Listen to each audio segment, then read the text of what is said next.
That's right, you didn't read the title wrong. In this video, we are talking about labor shortages in China.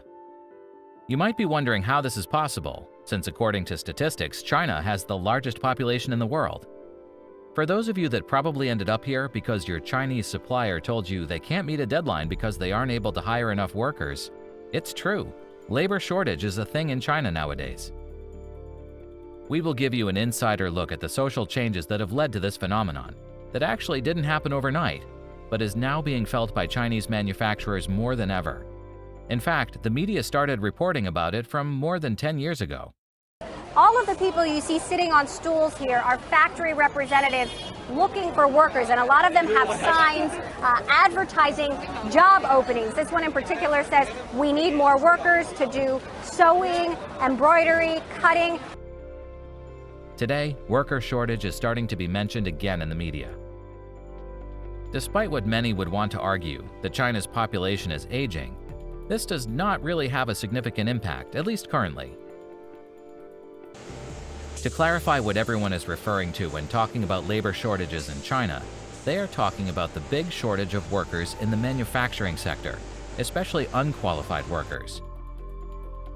To understand why that is, we must first look at how China's manufacturing industry grew in the last 35 years. When China started its economic reforms in the early 80s, China's coastal cities started seeing unprecedented development.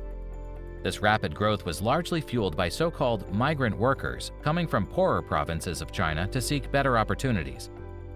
These migrant workers were an important source of cheap labor for China's bustling manufacturing industry. These days, the poverty gap in China has significantly decreased. Rural areas have also developed, and wages in once poorer provinces are similar to those in developed coastal cities. For these reasons, China's long-established manufacturing hubs no longer attract any migrant workers.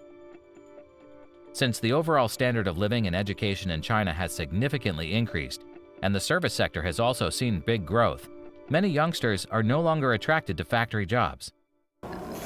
就是现在的年轻人，不是很那么耐劳吃苦，因为我们现在随着我们经济的不断增长嘛，家庭情况比较好。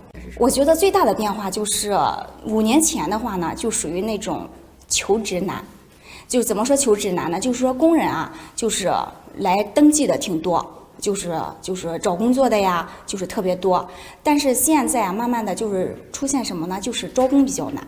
现在就是招工的企业就是给我们就是和我们联系的比较多，反而就是说求职的没有太多了。This is indeed an interesting transition period, as the Chinese manufacturing industry is restructuring to overcome these issues. As we mentioned in an earlier video, factories have started automating more and more of their production processes.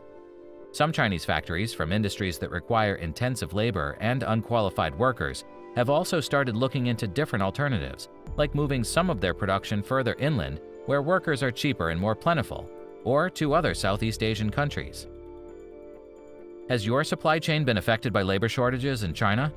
Please let us know in the comments below, and please like and subscribe to help us create more videos.